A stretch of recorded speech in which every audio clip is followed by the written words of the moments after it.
So, my friend, all yours. My friends, it's all ours. I will invite you in as much as possible. And please enter with questions and, hey, that ain't true. Whatever comes up, let me know. We'll see if we can work this trick out today and focus into a topic that will take us to a coherent conclusion. Although, again, I think of Koan, who says, well, if it makes sense, maybe we should try something else. But okay, here's where we go. I assured everyone 2 weeks ago that we would touch on meditation. And so I will try and briefly touch on meditation because I really want to get to the meat for today. But I think it's important to see where Hui-neng was going with meditation and how that feeds into the discourse records and the topic for today, essentially. And there is a connection. That's what I'm trying to draw out to some extent. So Hui-neng talks about the one practice samadhi. There's only one practice. There's not a set of introductory practices and progression to a final conclusion. It's only one practice.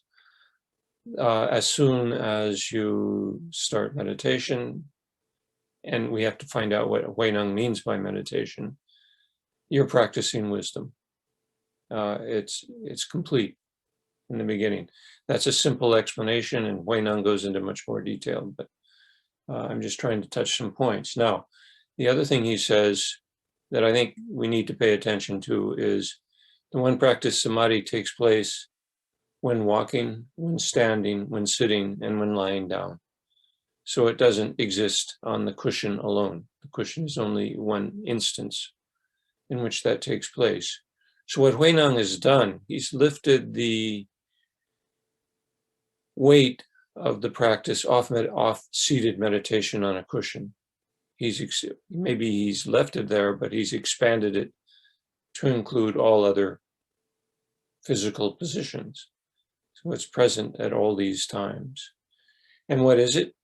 In that little handout sheet I gave you, I just took one sentence out of section 14 in Hui-neng, and not to think thought about thoughts. To be free of thought in the midst of thoughts. So there's a little bit of a conundrum. What does that mean? Well, thought is the word, there are many words for thought. The word nian, as in cho nian kanzeon, bo nian kanzeon, I contemplate, I chant, I call to mind, I focus on thoughts. In this case, thoughts, to recall. And there are many words for thoughts. This is one particular word. Well, it's like Eskimo definitions of snow. And there are multiple words that define snow. This is one kind of thought. Yan is one kind of thought. So,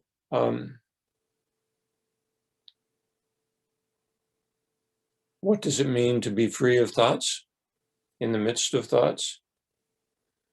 Next one in section 18, when we practice Zen, and notice that Red Pine translates Zazen as practice Zen, not sit Zen.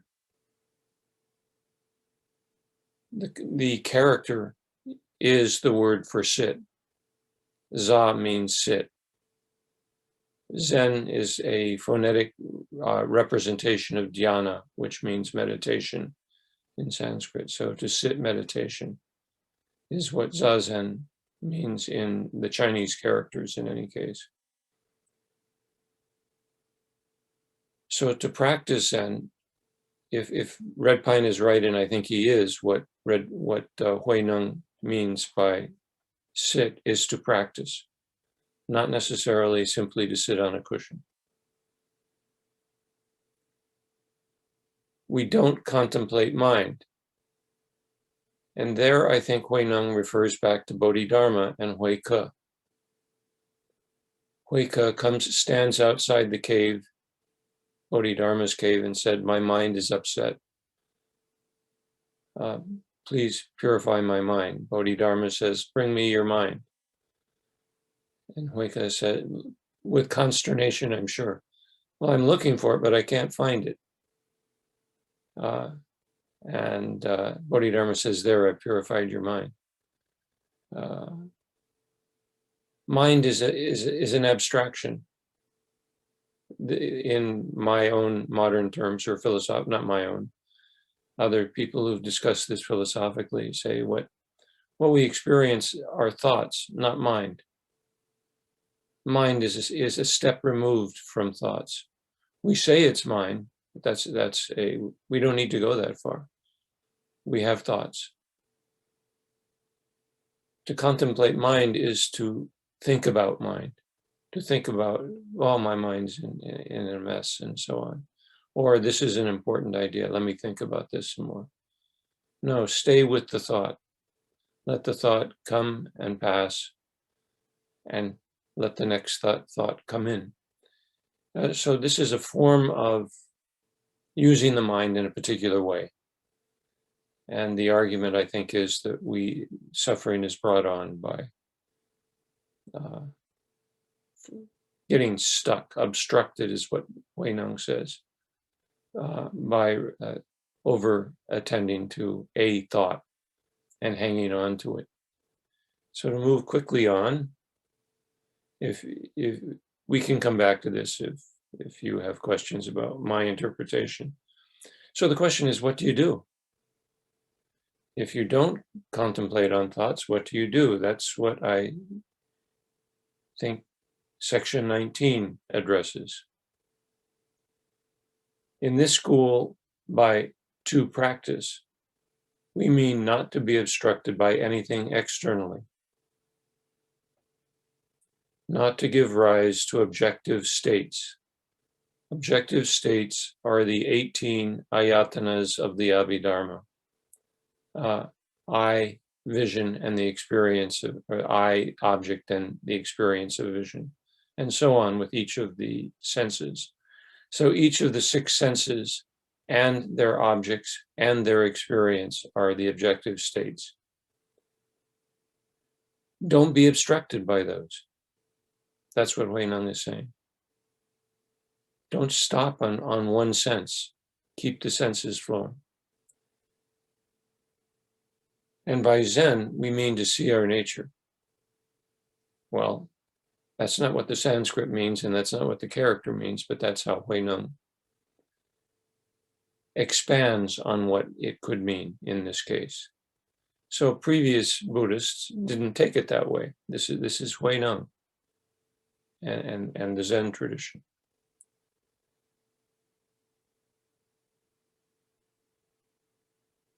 So what do we mean by Zen meditation? Let's put the two, and by Zen we mean to see our own nature without being confused.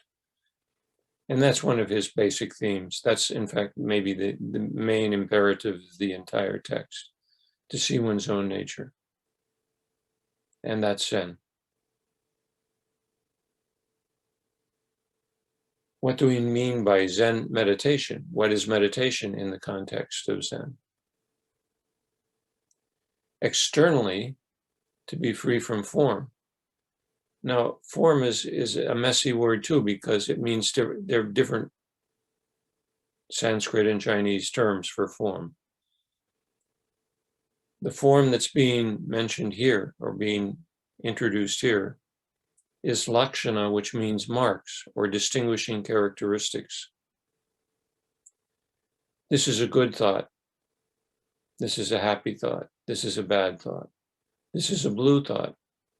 This is a green thought. This is something else. Qualifying it. This is a different thought than something else. Differentiation, to distinguish. Much of what Abhidharma meditation practice was, and conventional orthodox meditation practice was to distinguish thoughts and to categorize them and allow them to fall away. So that's one form of meditation. There are many forms of meditation. This is Zen meditation.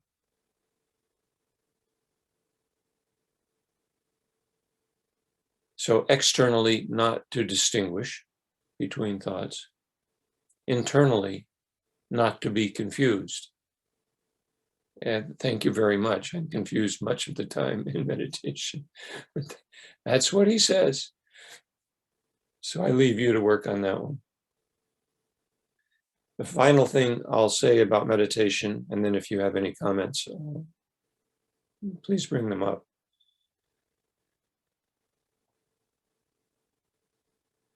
At the end of the, very late in the Platform Sutra, in section, well, he talks about it in section 29, but he goes on in section 48 to describe what he means by not getting, what empty mind is. Chapter 48 is called the Gatha, which means the verse of truth and falsehood and movement and stillness. The movement and stillness parts, I don't know if any of you like T.S. Eliot, but in the Four Quartets, he talks a lot about movement and stillness. But we don't have time to go there now. I love those passages about, but we'll keep moving. So there's one section of that Gatha. There are about 5 or 6 sections of the Gatha. The one I'm referring to, I gave to you on the handout 2 weeks ago. And it goes this way. Living things know how to move. Lifeless things stay still. Those who practice staying still resemble motionless, lifeless things. To see what truly doesn't move, in movement, find what doesn't move. That's an important line. In movement, find what doesn't move. That's the Four Quartets too. In the midst of the spinning gyre, I think is one of the expressions. That's actually someone else. In movement, find what doesn't move. Because what doesn't move is what doesn't move. Lifeless things have no Buddha seeds. So, as I read this, and I welcome your interpretation, the practice of Zazen is a very dynamic process. It exists in stillness, but a lot is happening. More is happening than would normally happen in our daily lives. It's very active. The mind is very engaged. What it's engaged in is left unsaid. But thoughts are flowing. They're not obstructed. Feelings are flowing without obstruction or differentiation. And that happens not only on the cushion, that happens in all other activities. So it's a mode of being, meditation, as much as it is sitting on the cushion. I have to point out that where these poems existed and these verses were in mainline Orthodox Buddhist monasteries, where there was regular meditation every day, and there was regular chanting every day, and there was regularly rituals performed every day. And the Zen monks were right there doing exactly those things. They were meditating on cushions. So even though meditation kind of drops out as a rhetorical term for the next 200 years, the monastic system is still there practicing meditation. All the evidence, we don't know exactly what was going on in monasteries in the 8th, 9th, and 10th centuries. We just have these few texts, but we don't have Zoom meetings to see what's going on, and we don't have iTunes to record what they're doing. So we have to kind of subjectively figure out what they might have been doing. By the time we get to the 10th and 11th century, we know a lot of what they're doing. And this is where Zen really comes into its own in China and Shan. We know very little except these few texts that we've been talking about so far, about the time before that. There were multiple traditions and there were multiple practices, meditation practices. We know that because those exist in the text. What was happening in the monasteries? That we don't know really very much about until about the 10th or 11th century, when the pure precepts come into existence. And there are extensive discussions of what's happening and how the monastic day should continue, day after day. So let's go beyond meditation. I want to point out one sentence, the last sentence in that poem or in that verse. Lifeless things have no Buddha seeds. That's exactly what you're going to see contradicted in the thing we read for this week. Tim. Yeah, so in lifeless things, is he referring to insentient beings? I think so. So that's a connection to Dongshan. Except he's saying they don't have Buddha seeds. They don't have Buddha nature. Yeah, it's And this confusing. was true of that period of time. In fact, Hui-neng and his immediate disciple, Shen Hui, or actually one of his 10 disciples, were adamantly opposed to attributing Buddha nature to rocks and tiles and even to some extent to animals. That's why the dog gets in there. So you're right. What you asked him is correct. I think this was a major, huge debate for 3 centuries and still is. There are Buddhist traditions today based on doctrine who say, no, sentient beings don't have Buddha nature. So the notion of Buddha nature and the Tathagata Garbha are very strong in China and become almost totally accepted by the 10th century, Buddha nature in all beings. It was debated hotly for 400, 500 years before that. So yes, good question, Tim. That's exactly where he's going. I was shocked by that at first too, and then I said, no, Shen Xiu says exactly the same. Shen Hui says his disciple addresses that explicitly and says, no, they don't, Pamela. Yeah, this surprises me and alarms me a little because I don't understand. I can't yet understand how Hui-neng puts together non-duality and not everything having Buddha nature. I mean, how do you do that? How does he do that? You're asking the same question that Dongshan asked, I think. This is, in fact, what the discourse records are about. Every generation looks at the same discourse record and brings it up to date. They take it another step.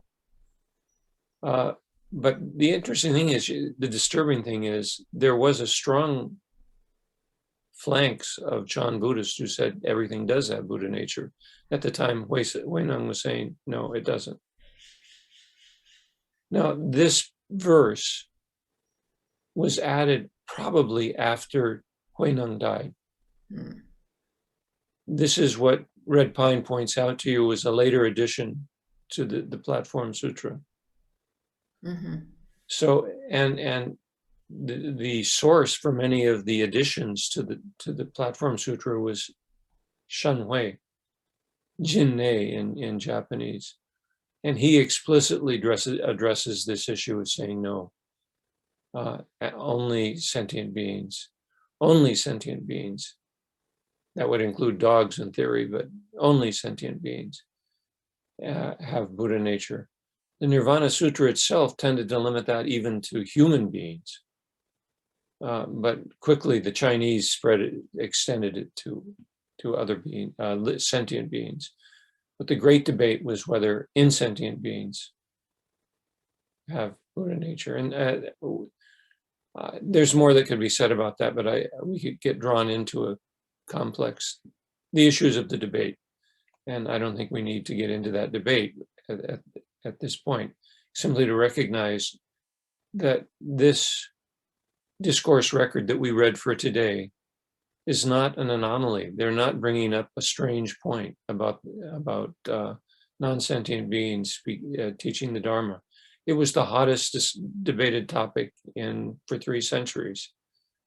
We see it and we say, what's going on here? What do you mean, non-sentient beings? It was the topic of the century, of 3 centuries, of today. So let's go to pedagogy. Yeah, Bob, one, two. Professor, I have 3 things to add. 3? Only 3? Yeah. Well, for now, living things know how to move. Lifeless things stay still. I want to address that. Rumi said in his poem Quietness, "You're covered in thick clouds. Slide out the side and become still. Stillness is the surest sign that you're dead." And I think that's pretty remarkable in itself. But that's Rumi's point of view. There's another point of view that the Dharma teacher Will Johnson uses in his study. He calls it the Great Wide Open. He said, "Don't sit there like stone Buddhas." He has a whole bunch of followers on his talks, which he says people that sit so still in Zen, like they're afraid to move. And he said, breathe through the whole body. So that's the second one. He's using this idea of, movement within what doesn't move. And the third one, and I just came to this last night from a reading on Pat Enkyo O'Hara. She was talking about a celebrated sitter. I don't know what a celebrated Zen sitter is, but a celebrated Zen sitter said he couldn't stay for the whole day because he was unwell and he hoped only to stay long enough for the talk. But he stayed the whole day instead. And at the end of the day, the Roshi approached him and noticed he hadn't left. The sitter said he was sitting beside a young kid who was restless, always in motion. He thought it would be good if he sat still on his own cushion to set an example. While we're sitting, we're not just sitting for ourselves. We're taking care of everyone. So that's my definition of meditation. Don't do it just for yourself. So does that mean you're not just sitting quietly on your cushion? Externally, I looked like I'm sitting still. Internally, the whole universe is exploding. You would never know sitting next to me. What about when standing or walking? Even more so. Yeah, thank you. And actually, Red Pine has a very trenchant comment on this. He says, we do need to sit a lot in Zen, but there's also the Zen sickness of sitting too much. So I think that gets us off the mat as well, and extends the single samadhi practice to places off the mat, off the mat. I'm talking about judo, off the cushion as well. So well, yeah, I think that's very interesting because when we go into Kinhin, we rise off our cushion, then we bow to the cushion, to the silence, and then we bow to the front, to the walking. They're both sides of the same coin. okay, that's good. So there's a lot more to do with meditation. We could talk for much longer, but we won't. Particularly because this new mode develops, which is the discourse dialogues. And so my topic for today, that sounds very profound. The topic for today is pedagogy. How do you teach? How how does one teach, and therefore how does one learn? It's not only the teacher who should be aware of this, but also the student and the learner. So I come back, the first session we had, I read you the fourth case in the Mumonkan.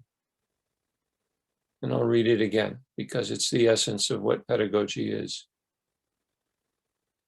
It's the primal conundrum of teaching Zen, teaching Buddhism.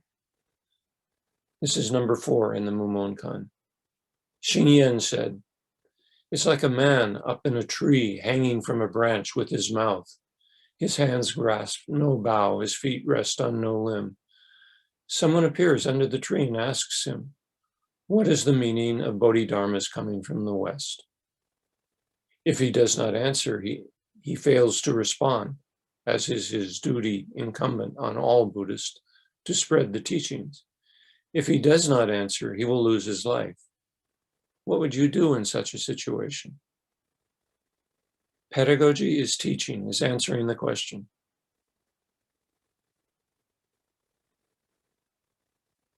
Your own salvation is hanging on for dear life with your teeth and keeping your mouth closed and being silent. So this feeds right into a Chinese rhetorical system. Zhuangzi, one of the great teachers of Taoism, or the great texts of Taoism. And Zhuangzi puts the same conundrum this way. If we say that words don't mean anything, have we said anything or not?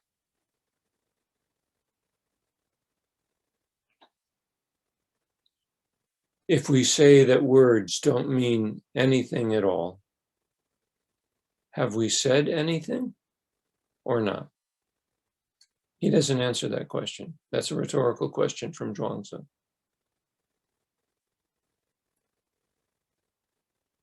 The way the Buddhists would put that, at least the Zen Buddhists, well, no, the Mahayana Buddhists, all doctrinal formulations are contingent. They depend on other things. They don't exist of themselves. They're contingent on time, place, event, etc. They're partial because they never involve the entire Dharma Dhatu, the entire Dharma realm. Anything one says doctrinally will not be complete because it doesn't incorporate the entire Dharma realm. And if you go to another position spatially, you might say something else. Every doctrinal assertion is simply a mediation. It mediates between the ultimate and the phenomenal. The finger is a mediation device pointing at the moon. But the Zen Buddhists, the Chan Buddhists in China, took it one step further, and Dongshan among them. The moon is also a symbol. It's a mediating device. So, okay, we've accepted the fact that there is a truth that we can't contain directly, the moon. The finger points in that direction. But the moon is also an image of a truth that's inexpressible. And a truth that's inexpressible is also a way of saying something that can't be said because it's partial. So you get into this infinite regress if you accept that all statements of doctrine are partial and incomplete and mediational.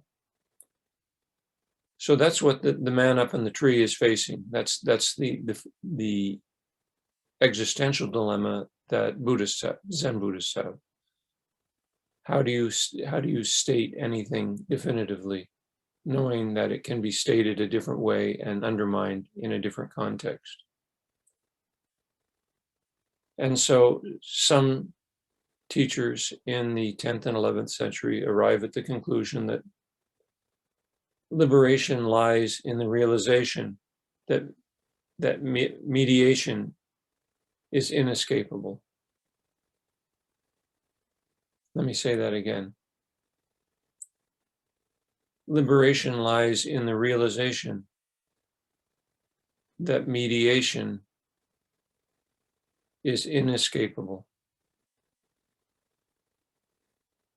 The man hanging from the tree with his mouth has to speak, even though he'll die when he speaks, but that's all right. He has to say something. How do you say something and not die? That's the problem. How do you teach? What do you tell a student to do?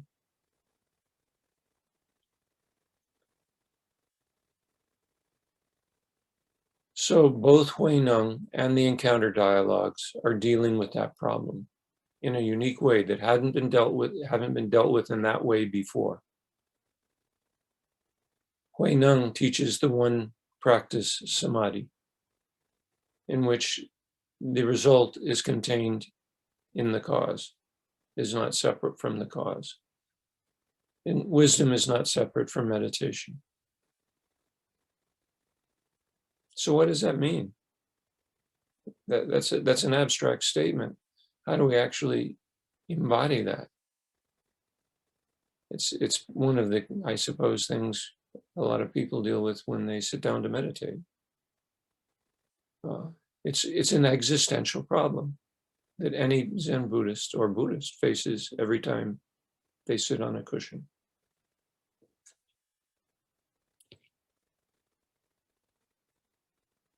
Hui-neng addresses the problem directly by explicitly and by an exposition. No, let me put that differently.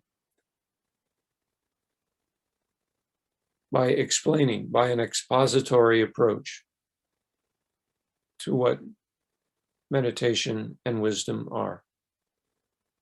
They're one thing. It's an exposition. It's not an embodiment, it's an exposition.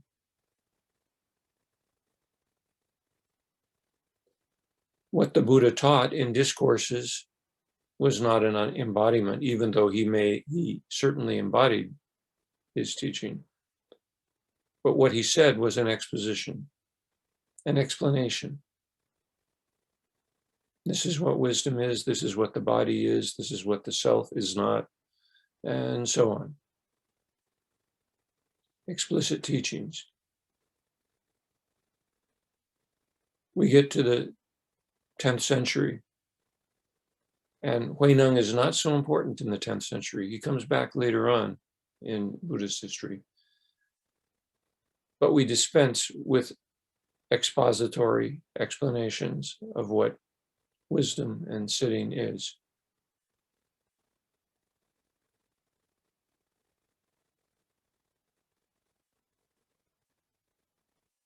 We move from expository to a new form of rhetoric, which is dialectical. It's Hegel. Dialectical rhetoric. It's a rhetorical form, which seeks to embody the non-dualism that Hui-neng was talking about without talking about it. Without explaining it, simply doing it, performing it.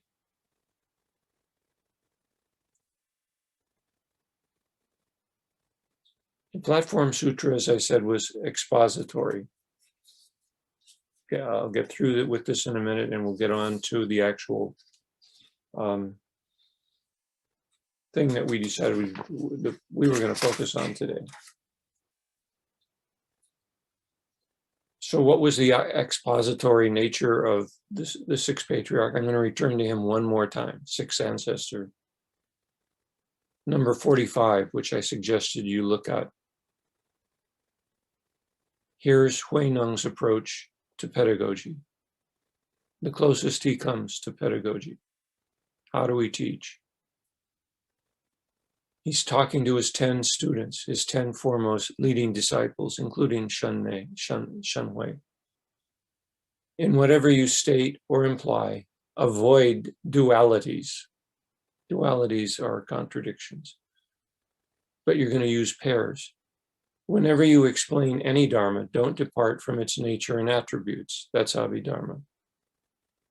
And whenever someone asks you about a dharma, always speak in terms of pairs and hold up its opposite. Here's a dharma, here's its opposite. This is very explicit. So far, Hui-neng's been rather abstract. Here he's telling people exactly what to do. Since each depends on the other for its existence or non-existence. The pair, all of the pairs depend on each other. They're mutually dependent, either for their existence or non-existence. Both dharmas are eventually eliminated, and there is nowhere left to turn. If you bring up both sides of the equation, you cancel them respectively out. No, Dongshan's going to go beyond that. Don't panic yet. It's not going to disappear. He's going to come back to it. Then Hui-neng in section 46 goes on to say, he lists 36 pairs, and there are 36 pairs taken right out of the traditional Abhidharma. The mainline Abhidharma. And I've suggested 2 or 3 here of the pairs, conditioned and unconditioned. Mediated and unmediated is a possibility there. Substantial, phenomenal, and pure, empty. Pure and defiled. Dharma body and physical body. Dharma body is the complete non-formless, the formless body of the Buddha. The physical body is the form body of the Buddha. This is a pair. They should be addressed in connection to each other. Now, I didn't find this particular pair in the last pair I mentioned here in the Abhidharma because they're Chinese. The other pair is yin and yang. Now the Buddha Indians never said anything about yin and yang, but they're Chinese. Everything is yin and yang, and actually it works. It may not be what the Indians said, but the pair works well in that context. But here's the proviso. Why does this work? The last thing he says. In speaking with others, remain free of appearances when you explore appearance. Remain free from emptiness when you enter into emptiness.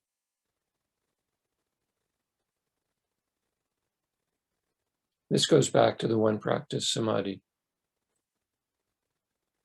So he's applied the one practice samadhi to teaching. And this is stillness in the midst of movement, movement in the midst of stillness. Now, where do we go with the encounter dialogues? This is the last historical note I'll give you before we move on to the text. All of the ways that the dialogues are described. This was a collection of the best responses of all the great teachers over the past 200 years are collected in one text called Records from the Ancestors' Hall. It's a huge collection, and it's in common everyday speech. It's the oldest text we have, and it was found in the caves in China only about 60 years ago, this text, which dates to the 10th century. It's a collection of all, it's like a collection of the best jokes of the 20th century. These are the best comments of Zen masters of the 7th, 8th, and 9th centuries. And then it gets broadened into the transmissions of the lamp records. That comes later. That's when the literati get a hold of it and turn it into beautiful literati language. Transmissions from the ancestors' halls is in a very rudimentary, rough language of common everyday speech. This literati didn't like that. They liked beautiful language. The common language was you had to clean it up. It just wasn't right. But that's the way the original discourses came out. Every way that they're talked about, and this is where Pamela takes full responsibility for this discussion from now on, were addressed in terms of legal terminology. The metaphor was completely legal. This is why I like to see, they're called public cases, precedent, that are presented publicly in a court of law or in a Dharma hall to be addressed in a particular circumstance and either revised or invoked to make a decision about how to proceed. And the objective with each new case is, in this new circumstance, how does that previous posit by a wise teacher apply in this case, or does it not apply? And do we have to modify the case? So you see, Mumon Khan is the most aggressive of Buddhist lawyers that you can imagine. He constantly says, the Buddha was just feeding people horse shit. He says essentially that in a few places. Here's what it really means. And so Mumon Khan always, or woman, no, wait a minute, that's not, yeah, woman, goes beyond what was said before. So this is a very dynamic form of speaking that is not asserting absolute truths, but readdressing rhetorically, the dialectic in a constantly changing environment and context. How did the Chinese take the teachings of the sutras? It was a different context and a different language. The Chinese went to great lengths to change that. They had to. They had to fit it into a new context. The Japanese, Dogen, did the same thing with Chinese teachings. And you only have to look around at what's happening in American Buddhism to see that we're doing the same thing. We're not losing the precedents. The precedents are still there. We can go back to the precedents, but we need to respond to them, and that's what the discourse records are doing. They're setting a rhetorical style for responding to precedents without asserting an eternal truth that is unchanging. So it's a dialectical rhetoric. How was this used in China?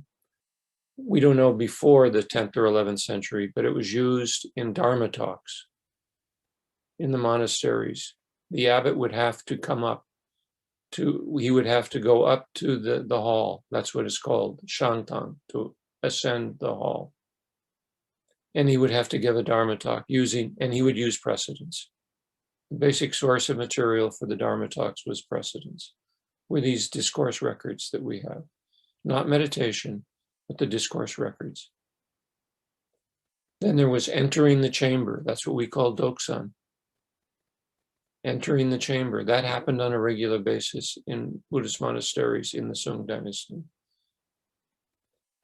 One monk or a group of clerics would enter the master's hall, the abbot's hall, and they would do precedent analysis.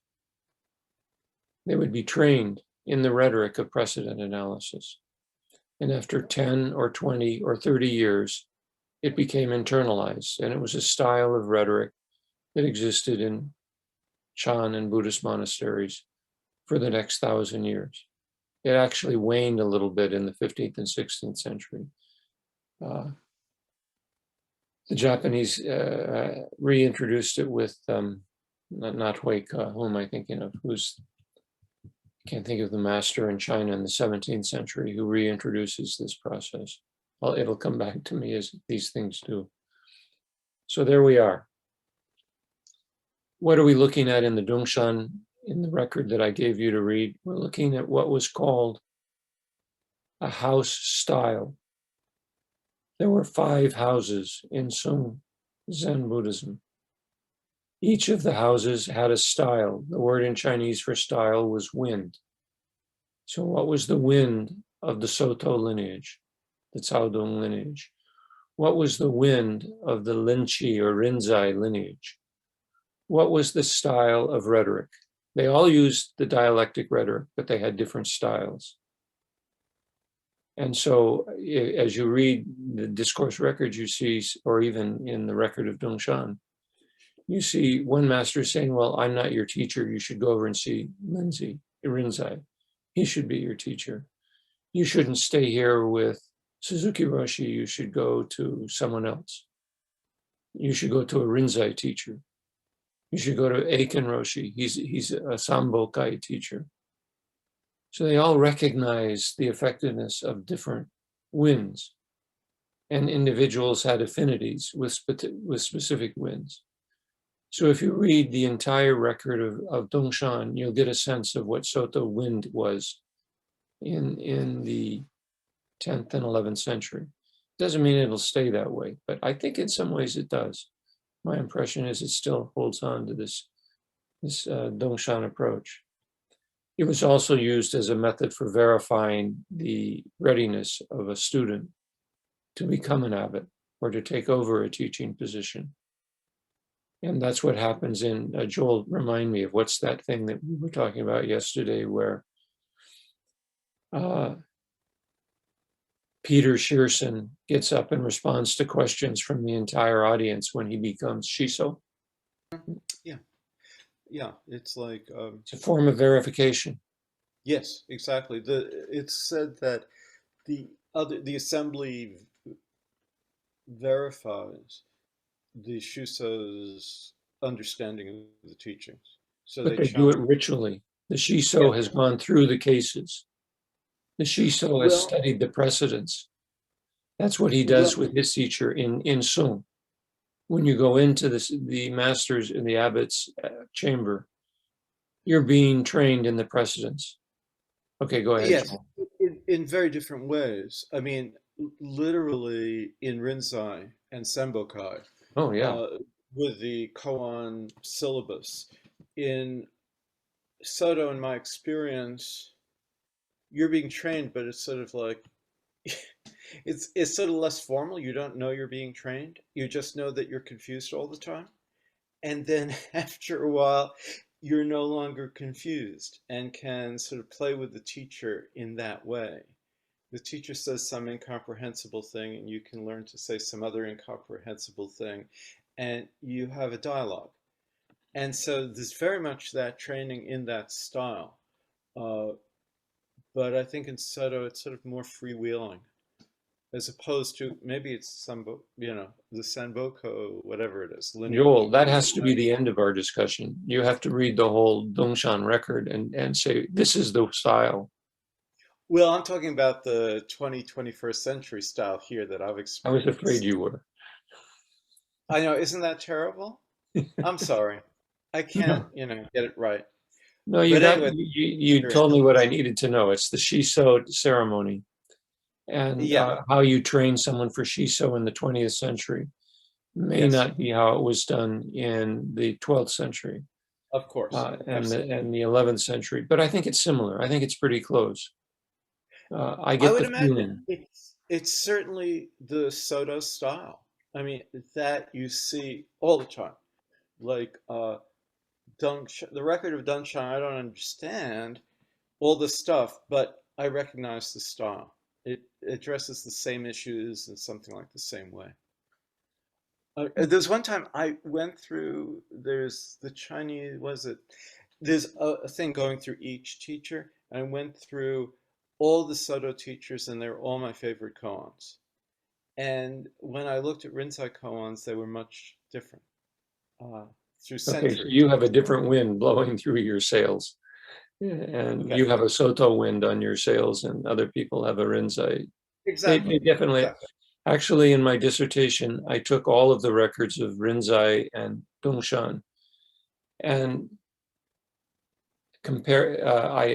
I did something very statistical. I used the pre-computer age of creating these categories and attempting to determine what the style was. And I came up with a suggestion, but I won't go into that today about what the difference between Rinzai and Soto is. But I wanted to see if there was a difference in styles. And I think I put my finger on it in my dissertation. That doesn't help you meditate, but at least it indicates that there are different styles and they have a different approach. Yeah, So, looking forward to that. Okay, go on. finally, where do I want to go from there? Kind of got off what I was doing there for a minute. Oh, I'm talking about the legalistic approach to presenting these discussions. That's the case study approach, and it applies also to medicine. Medicine, in a medical school, one looks at cases and evaluates the effectiveness of different practices. This is a whole body of study, how case studies work in progressing, in dealing with issues, legal issues, and so on. So it's very open. It allows for a multitude of options. Not all are acceptable, but many are. And one is constantly pushed to look for options or reevaluations of previous precedents. So that opens the door for teachers today, or teachers over the last 1,000 years. They're not definitive statements. What's being transmitted is a rhetorical style within each house. The Dongshan style of rhetoric is different from the Rinzai style of rhetoric, but they're both open to reinterpreting. Dongshan reinterprets sutra, the precedents as well, but he does it in a different way than Linji does. So that's what we're looking at. That's what we'll look at in the next session and the rest of today, is how that happens. So the beauty of it is completely open. It opens the door. We don't have to accord with the Buddha said this, therefore it's true. Or not we, teachers. And part of the process is that we may be missing this in America at the moment, but there are people who've been with a experienced teacher for a period of decades, in many cases, and have developed that particular rhetorical style that's it's with that house, associated with that house. So we go now. Oh, there's a great essay. I have to give you the name of the essay that explains how the case system works. And you'll like it because it's about the dog and it's about non-sentient beings. Where did I write that?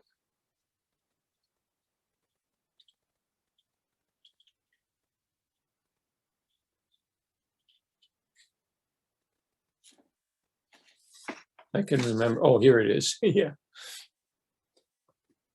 The title of this essay is, Does a Dog Have Buddha Nature? This is the title. Does a dog have Buddha nature? The rest of the title is, It depends on what day it is.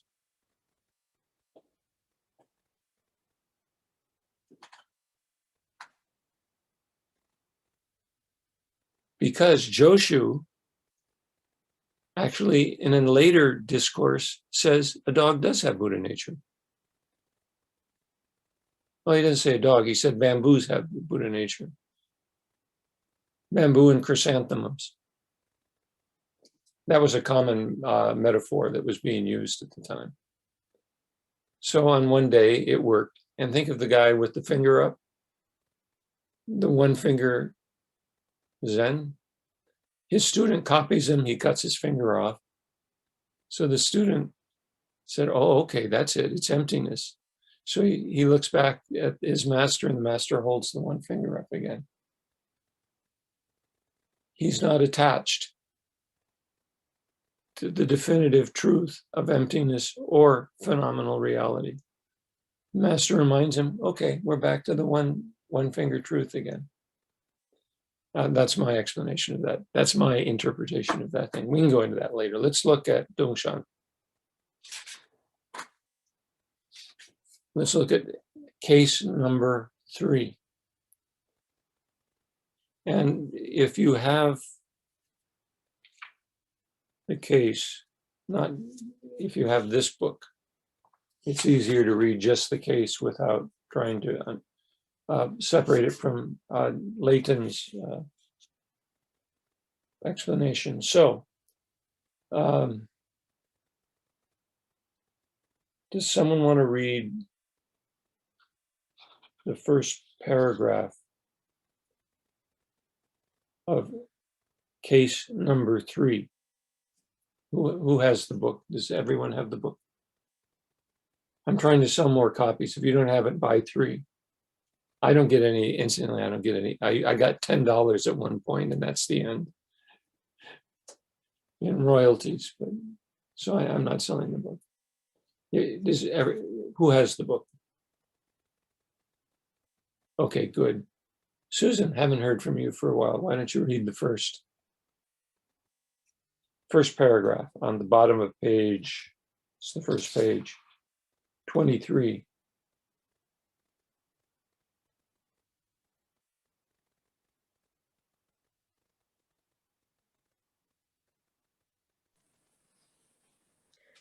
Next, the master made a visit to, you're going to have to pronounce this for me. Don't worry about it.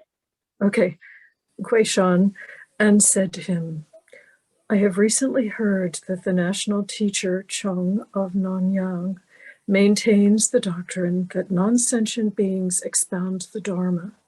I have not yet comprehended the subtleties of this teaching. Hui-neng said, can you, Akarya, remember the details of what you heard? And read down to the end of the ancient Buddhas. Are we talking about page 24? Yeah. Okay. Yes, I can, said the master. Then why don't you try to repeat it for me, said Hui-neng. The master began. A monk asked Hui-neng, what sort of thing is the mind of the ancient Buddhas? The national this is teacher. the setup. That's where we stop. Let's stop there for a minute. This is the setup. The mind of ancient Buddhas. Now he knows already. This is he's fishing. He's trying to pull the master out. And see if the master. This is like a Dharma dialogue. The ancient Buddhas. That was a term that was used for Hui-neng, for Bodhidharma, and then back into the Indian tradition. The Chinese made their own teachers Buddhas. The Indians did not. And Mahayana, to some extent, Mahayana did it a certain, not really. Their living teachers were not Buddhas. Their living teachers were Arhats and possibly Bodhisattvas, but not Buddhas. Living people, living teachers in China were the ancient Buddhas. So the entire lineage of Soto or of Rinzai, the previous teachers are all considered Buddhas because they had received the transmission in theory. So that's what he's asking. What's the mind of our teachers, our lineage of teachers?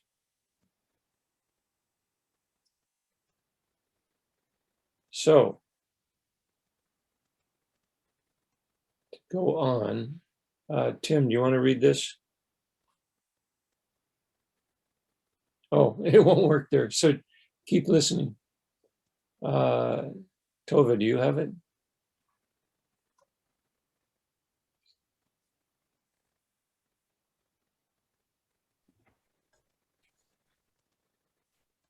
The national teacher replied, "It's wall and tile rubble."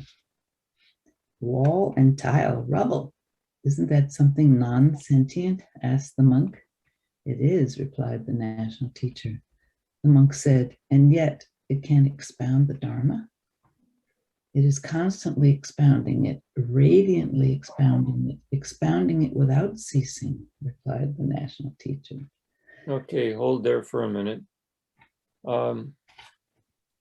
If you looked at the note in that text, you'll notice that the wall and tile rubble is a direct quote from Zhuangzi, the Taoist teacher.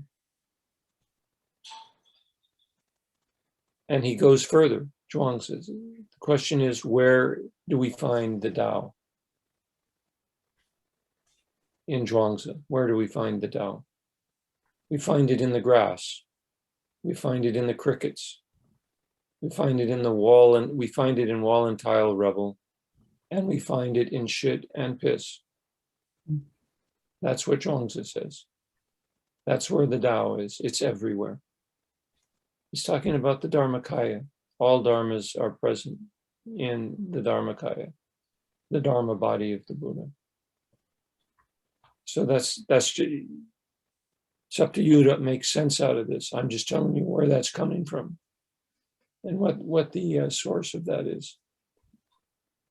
So now we get to the big question. Here's where I think we begin to get the pairs. Look for the pairs from now on. So Tova, why don't you read a little further?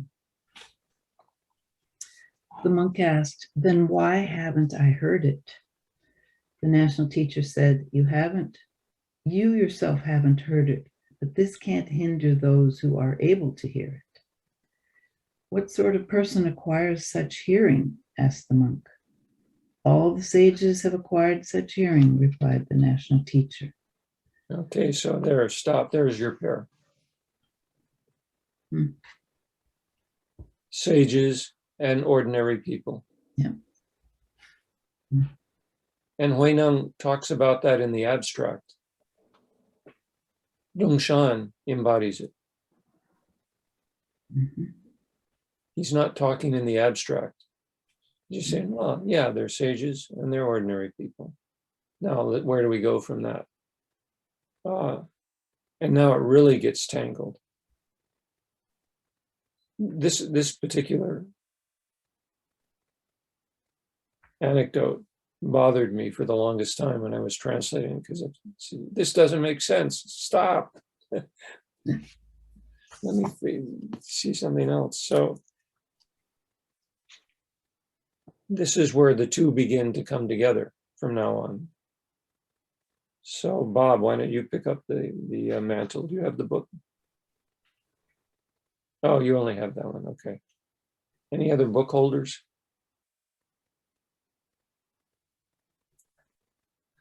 And, yeah, Joel. Okay. The monk asked, "Can you hear it, Ho-shang?" "No, I can't," replied the national teacher. The monk said, "If you haven't heard it, how do you know that non-sentient beings expound the Dharma?" The national teacher said, "Fortunately, I haven't heard it. If I had, I would be the same as the sages, and you, therefore, would not hear the Dharma that I teach." "In that case, ordinary people would have no part in it," said the monk.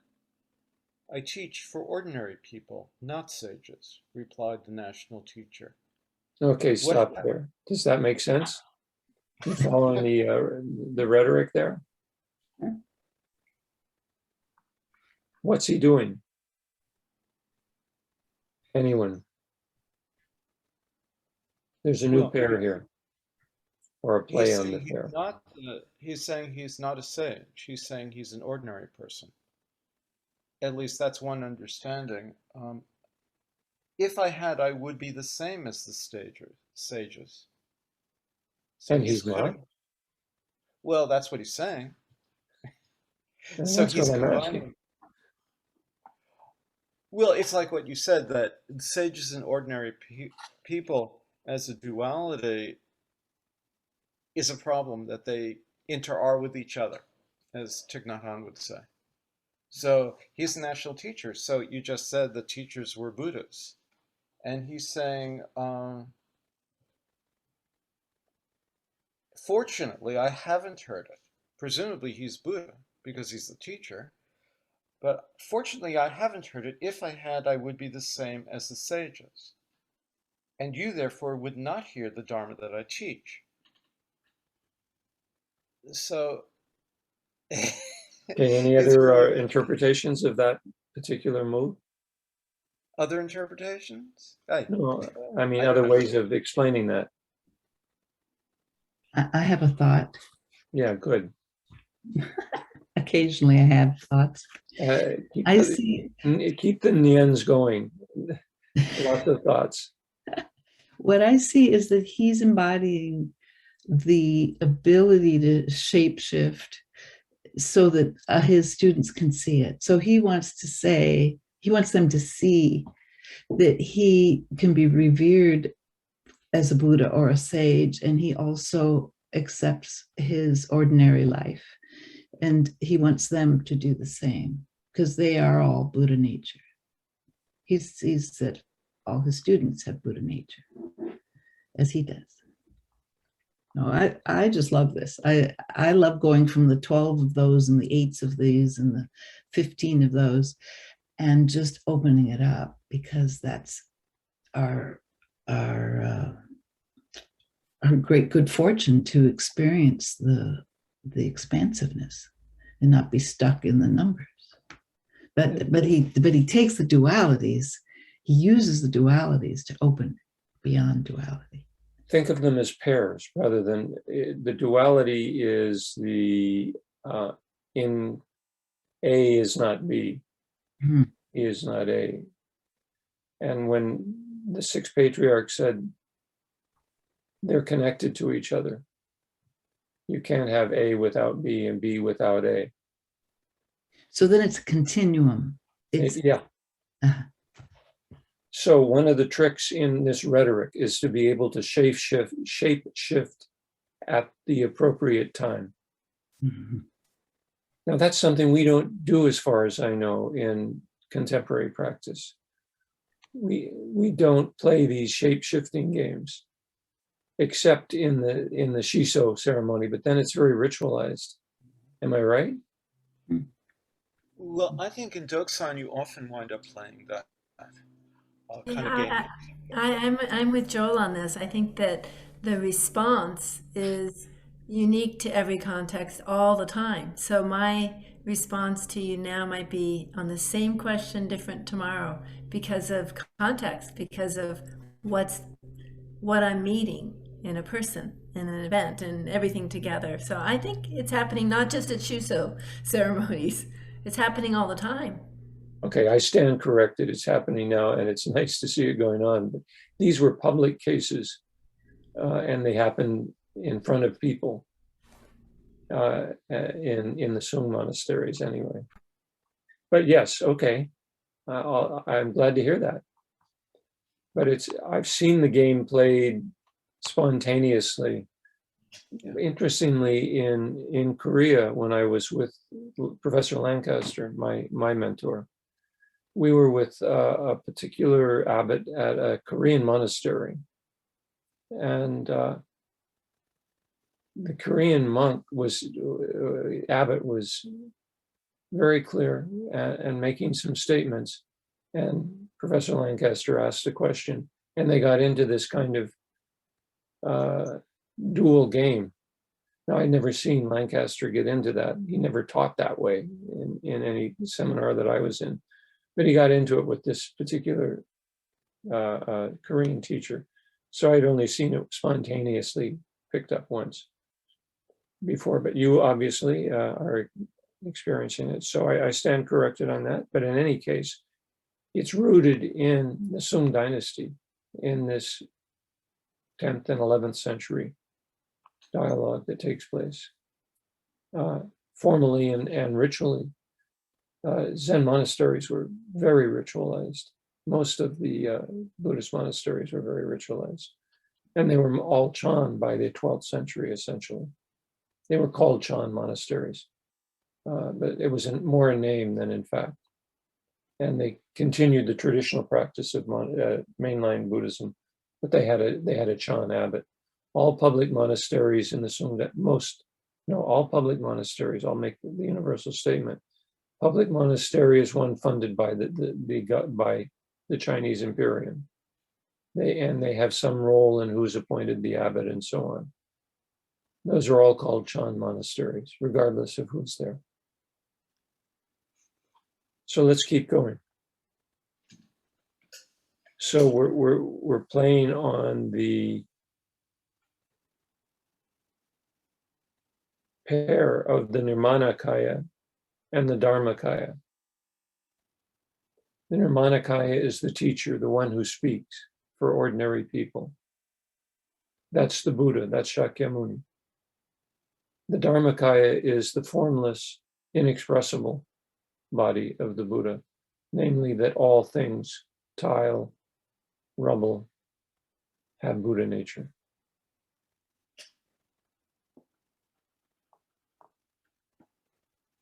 And if you remember the two poems, they depend on each other that Hui-neng wrote and Shenxiu.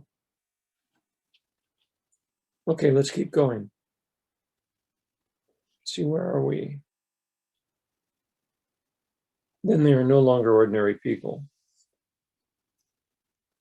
So let's continue. Keep going. Who was just reading? Oh, Joel, were you reading? I think so. Yeah.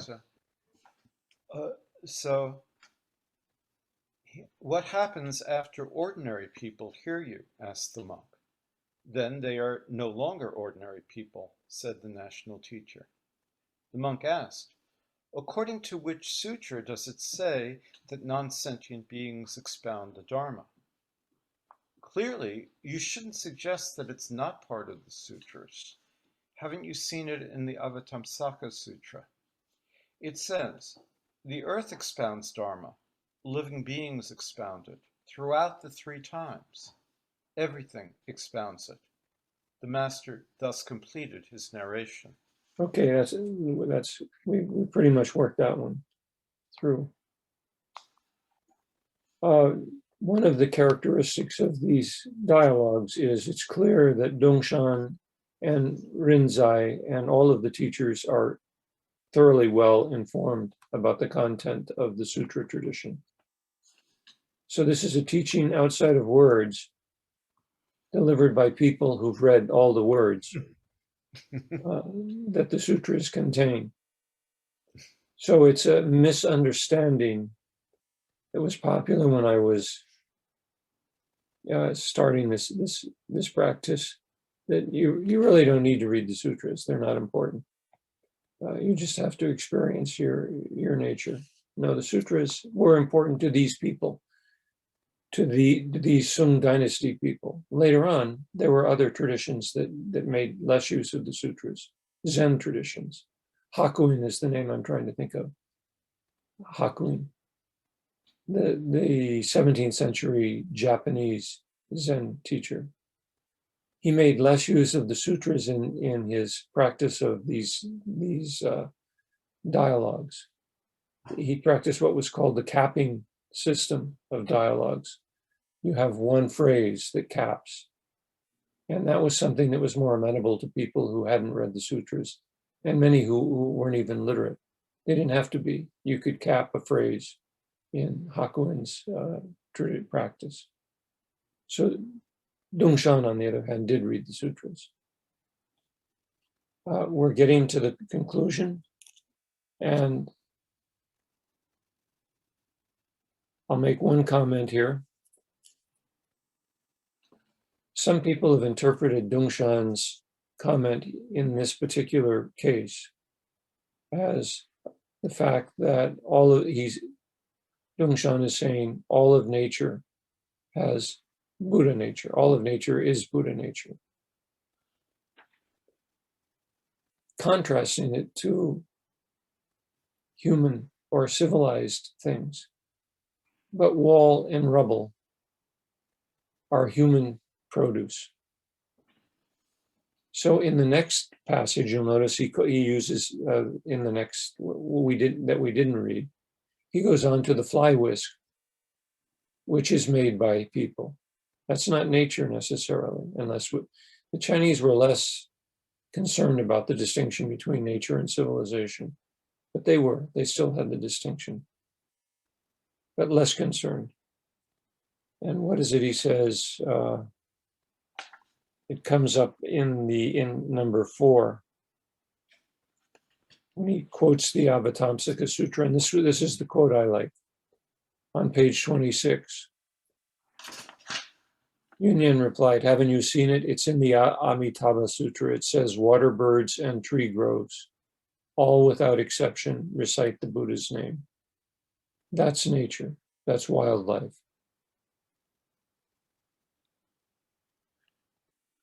The final statement there is the poem at the end, the Gatha at the end, and we'll end with that. How amazing, how amazing. Hard to comprehend that non-sentient beings expound the Dharma.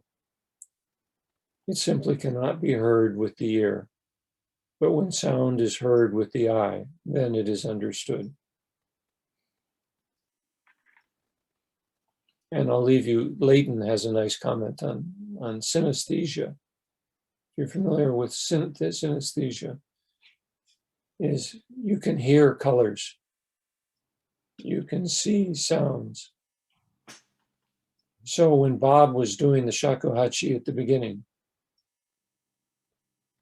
Bob is doing what this says. The sound is conveying the 4 vows, and the 4 vows can be heard in the sound of the shakuhachi. So it continues. The beat goes on. I love that, Bob. We talked about that yesterday, and Bob gave me some food to think about. So, in 2 weeks from now, what I'd like to suggest is you look at the following five dialogues and practice the same kind of analysis we just did on this dialogue. And I'll leave you to explain particular dialogues that interest you, to make sense of them in the way that Hui-neng said that we should make sense of them. Look for the pairs, look for the other factors that have come up earlier in Hui-neng. This was the last question I put on the sheet. How does Hui-neng apply? How does his pedagogy apply to these discourses? And therefore, how do we go about learning from these discourses? And I've used up my voice in the last 4 sessions, so you're speaking next time. Which 5 dialogues are we looking at? It's the ones that are listed in the syllabus, I think. Well, since I'm easily confused, I'll send out a message. Well, I can tell them to you. Beyond heat and cold, the white rabbit, the bird path. Those are the 3 I have. And there was one more today that we didn't do. No grass for 10,000 miles, and just this. Yeah. So is that 5? Where was this at? Just this. I mean, are there pages yeah, if you look on the syllabus, it's chapter. I don't know what you're talking about. Okay, I'll send it to you. You've had it since the beginning. All right. It looks like this, Bob. Oh, this one. It exists. The one that says Summer Sutras 2021. Yes. Well, that's what you call the syllabus. I don't know the terms you're using. I'm gonna say that this. Got him. Okay, this was an incredible session, and Bill, I know your voice is almost shot, but just to to pair it with our opening and this whole session, would you mind doing the vows? Oh. No, Bob already did them. We don't need to do them again. It's nice to have the little parentheses close. I did them in 8 minutes. You get to do them in 15 seconds. I'll give you a bell if you don't mind, Bill. That's okay, yeah. Thank you.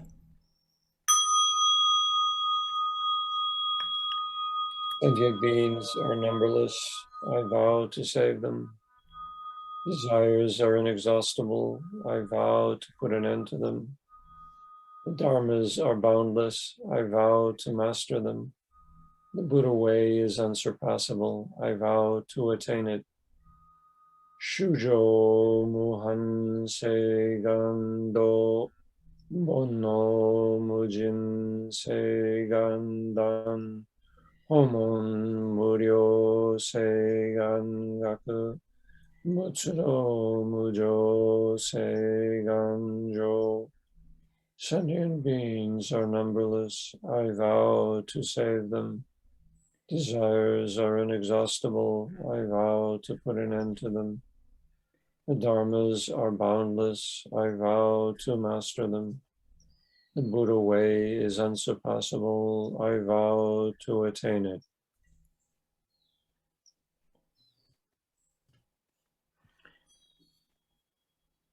I see we have another way to